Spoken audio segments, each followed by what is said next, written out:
That's the trailer for the Black Panthers, Vanguard of the Revolution. It's set to play in theaters and air on PBS later this year. But today we bring you the first look at this brand new film. It tells the history of Black Panthers through rare archival footage and interviews with party leaders, rank-and-file members, and even police and FBI informants. I sat down this week for an extended interview with one of its subjects, Kathleen Cleaver. She served as communications secretary of the Black Panther Party, is now a law professor at Emory University. And with Stanley Nelson, the film's award-winning director. Nelson's made several films about the civil rights movement, including Freedom Riders and Freedom Summer. I began by asking Stanley Nelson why he's now drawn to making a film about the Black Panther Party. There's no one reason. I mean, one of the reasons was that I was a 15-year-old kid in New York City when the Panthers came into being in 1966. And so I was enamored of the Panthers, you know. I'm 16 in New York. All of a sudden here are these people with leather jackets and berets and sunglasses and looking so cool and talking about revolution. I'm like, yeah, that sounds good to me. So I've always been fascinated by the Panthers. And then, you know, as a filmmaker, there's always more than one reason why you want to make a film. And as a filmmaker, you know, it's just such a wonderful story. And the people who were part of the story, the majority of them are still alive. They were only 20 years old or so at the time. And the Panthers were this media sensation. So there's an incredible amount of footage and still pictures, you know, to help construct this film. So all of those things came together, and I became interested in the Panther story. But I think also I've realized, you know, how the whole story reverberates with what's going on in the country today. Well, the issue of police brutality was seminal to the Black Panthers. Can you talk about that? Yeah, the Black Panthers were started in Oakland, California, and it was 5 guys who started and said, you know, we have to do something about police brutality, which was heightened in Oakland. The Oakland Police Department was notorious. And so what they did, because there was a law in California that said you could carry a weapon, a loaded weapon, as long as it wasn't concealed. So they would drive around and follow the police.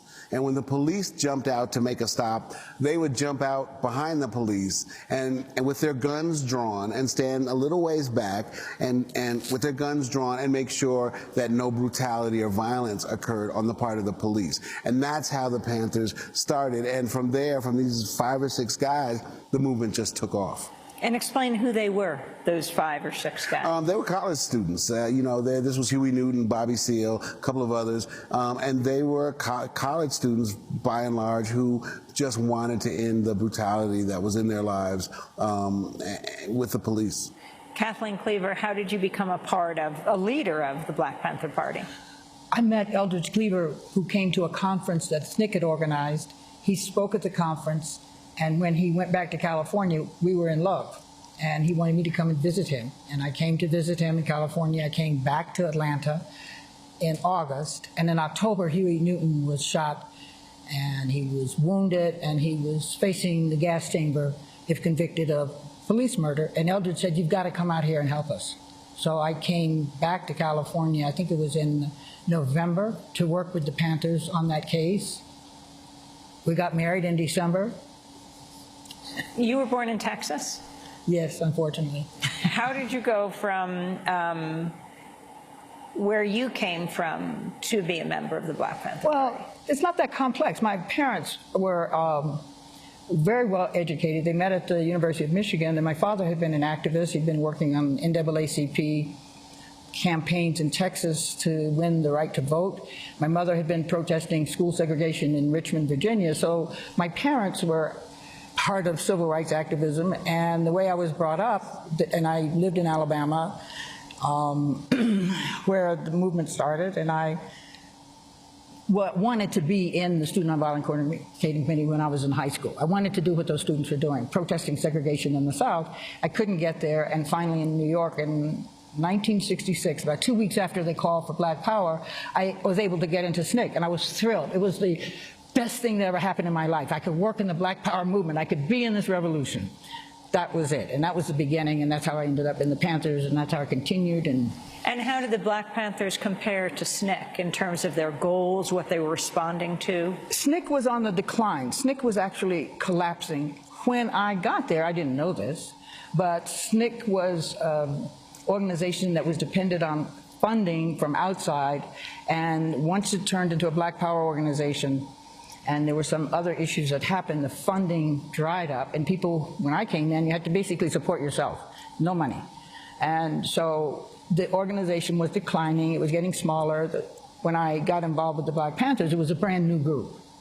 And in fact, there were like 5 when I got there, because most of them were in Santa Rita prison after the visits to Sacramento. So it was a new organization. It was very, very exciting. And all their principles and the it was one of the first organizations based on the concept of Black Power that had been articulated in Mississippi and by SNCC.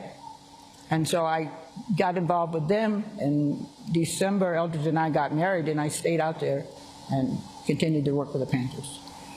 How did King, Dr. Martin Luther King, fit into this picture? In what way? My picture or the country? In your picture, and did he inspire you? How did the Black Panthers relate to him? Everyone was inspired on some level by Martin Luther King. He was a tremendously decent and caring person. He was extremely intelligent, and he inspired a lot of Christians. Now, Eldridge made a comment in one of his speeches in Nashville. He said, how about integrating some of this bloodshed?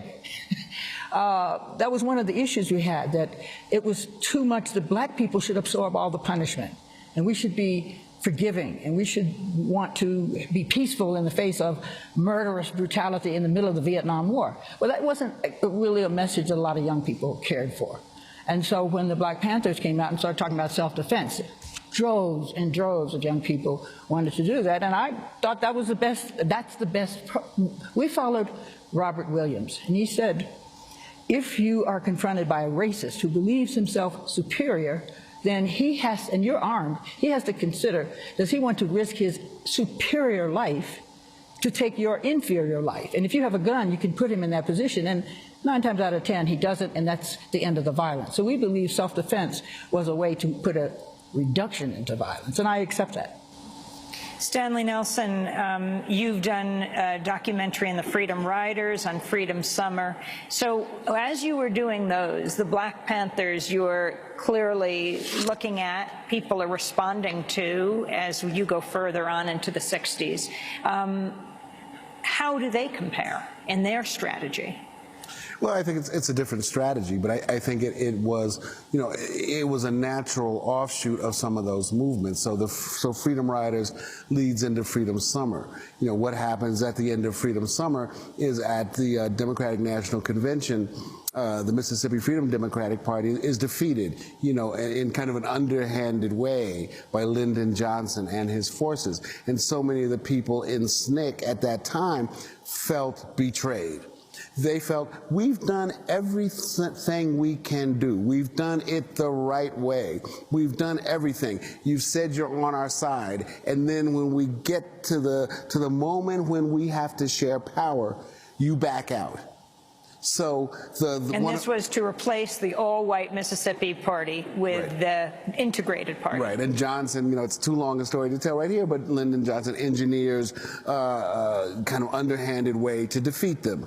And at that point, a lot of people left SNCC. And some left the movement altogether. But one of the things that happens at the end of Freedom Summer is there's a shot of Stokely Carmichael goes down to Alabama and gets on top of that truck or bus or whatever it is and starts yelling, Black Power, Black Power, Black Power. And that's one of the first scenes in the Black Panthers' Vanguard of the Revolution, is Stokely Carmichael up on that vehicle yelling, Black Power, Black Power, Black Power. So the things, one thing really led to the other. That's Stanley Nelson, the award-winning director of the new film, The Black Panthers, Vanguard of the Revolution, and Kathleen Cleaver, who served as communications secretary of the Black Panther Party. We'll continue our conversation in a minute.